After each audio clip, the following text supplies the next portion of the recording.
white one's Patty, and the brown one's Big Mama. Big Mama's probably about a year old, and you can tell she's laying. During the winter, they lay based on daylight, which also means it's probably, a sign of spring.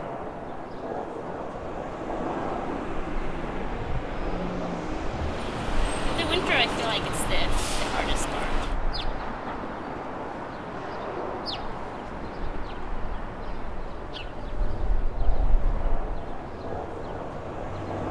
This last year I grew beans that I found after, it's like the ones that I grew up eating, and I found them here and I was like super excited about it. So I saved for the seeds for this season. There's so many things that you can grow here. Squash, collards, kale, tomatoes, basil. In the summer, there's blueberry bushes and blackberries, so you see the kids just getting in there and hiding. It's very cute.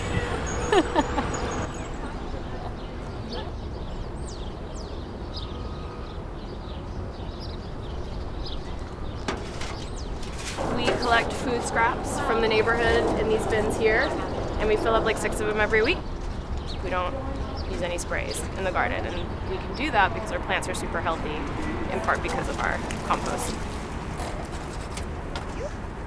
Food that goes to a landfill, gets trapped in pockets of CO2 and it just like bubbles and boils and releases a lot of methane into the environment. I think I've heard it can take like years for a food scrap to break down in a landfill, but here we turn it from literally food to soil in 3 or 4 weeks.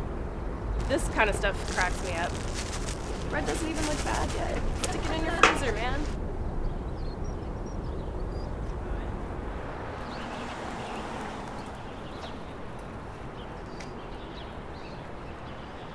I am one of the founding members, so all of this infrastructure that you see, I have had a hand in some way or another. We're not open all the time. We're a volunteer group to have herbs and other sorts of vegetables on the outside. People can harvest and pick things as they need, and they don't need to have access. I was interested in being a gardener because I wanted one tomato plant, a place to read a book, and I wanted to know some of my neighbors. And those were the only things that I wanted out of this space.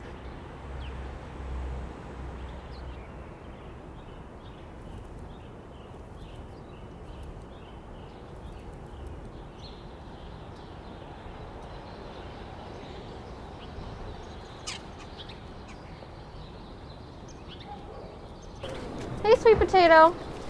Let's stay on this side, okay? I don't want you playing in this dirt. It's not good dirt. Come on, up. Let's play in the dirt in the front. Do you want to come in the front? We can play in the dirt there. As a parent, I'm like much more aware about how my involvement affects him. I take him with me whenever I can, and I think it's important for him to be outside, but also to like be a part of the community. Especially in New York City, where like there are so many people and everyone's so anonymous. I walk down the block and people know me, and like that's like a really nice feeling to have.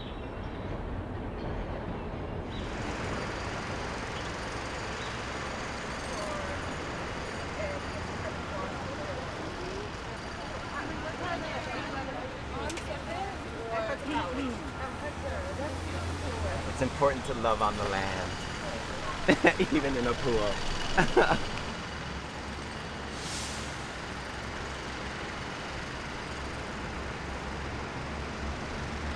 So we have the 52 kiddie pools that we used as raised beds. That was the solution that they came up with. Because the building is so old, they had to be very considerate of how the weight was being spread across the roof. I think that for us, it's about addressing access to food, getting people to think critically about where food is coming from. It's a chance for them to just really kind of learn what that's like and to like interact with the soil and plants.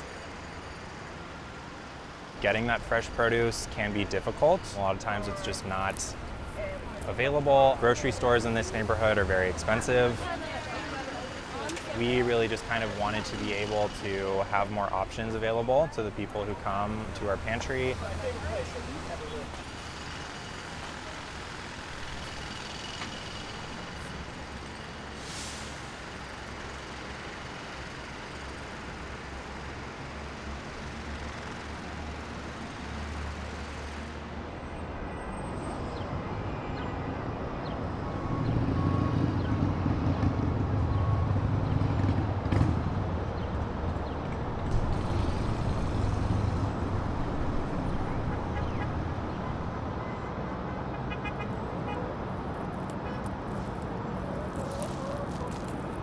This whole section here where we have the chicken coop, the community compost bin, this is a plot that we use for kids to grow food, and then we donate the food to either Little Sisters of the Assumption or the Fraternity de Notre Dame, which is a nunnery that feeds homeless people.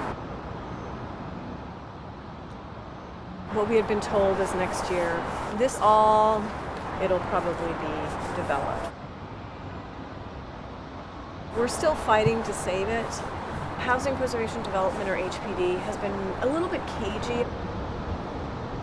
We've heard through the grapevine that this development company, they're going to develop housing for the elderly. Of course, we all think, well, if it's really going to go for housing for the elderly, that's a good thing. Yet at the same time, the oversight on many of these buildings has not been great.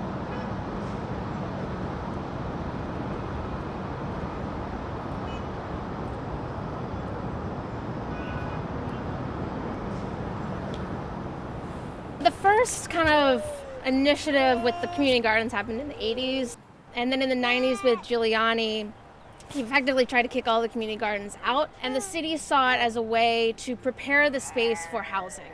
And so that's just how the city views gardens a lot of times, is that oh, now we have less work to do because you've picked up all the trash and dealt with the rubble, and now you just have plants and we just pull those out and that's fine. The affordable housing that was going to be in this space was 6 to 8 units that were for a family of 4 would cost about $3,800 a month, which is more than what the neighborhood rent is.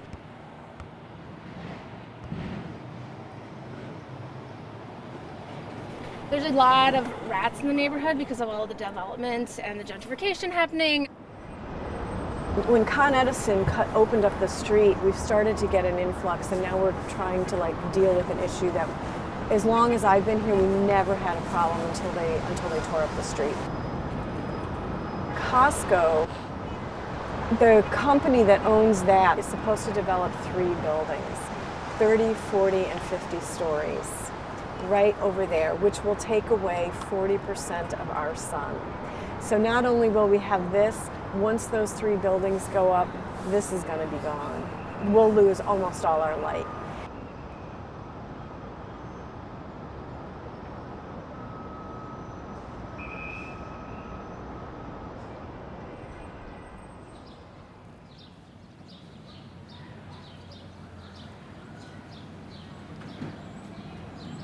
One thing that was my wake-up call when I came here, it's like seeing the children, not knowing where your food comes from.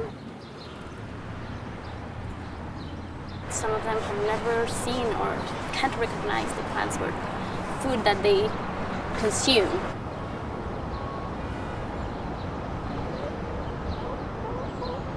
These gardens really stemmed from need, from people that don't have anything. These kind of spaces are the ones that can bring an awareness, because we're in a system that also wants to dissociate us from the land. There should be more green spaces like this throughout the city. There's no point in living in a cement environment. It's not healthy for anybody. This neighborhood especially has one of the worst rates of air pollution. And so I think just being able to have this green space, and having this really unsuspecting location where we're kind of challenging a lot of that very directly. In the city, it's easy to say, I'm done with this, and I want a place upstate, or I want land, and then you fall in the same pattern of isolation. But staying here and keep this growing, it means that you just are hitting through the system.